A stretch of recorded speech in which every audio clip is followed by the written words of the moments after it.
جب ہمارا حکومت ہوگا تو ہم ذاتی انتقام کا سیاست نہیں کریں گے، ہم نفرت اور تقسیم کی سیاست کو انشاءاللہ تعالی ہمیشہ کے لیے دفن کریں گے، ہم پورا پاکستان کو ایک کر کے یہ تمام مسائل کا مقابلہ کریں گے۔ باقی جو سیاسی جماعتیں ہیں ان کے پاس نہ منشور ہے، ان کے پاس نہ نظریہ ہے، نہ ان کو احساس ہے کہ میرے پاکستان کے عوام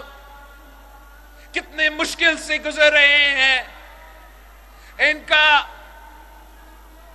منشور کا ایک ہی پہلو ہے کہ ان کو اگر حکومت ملا تو وہ اپنے آپ کو جیل سے بچائیں گے، مجھے اگر حکومت ملا تو میں آپ کو اس مہنگائی سے، اس غربت سے اور اس بے روزگاری سے بچاؤں گا۔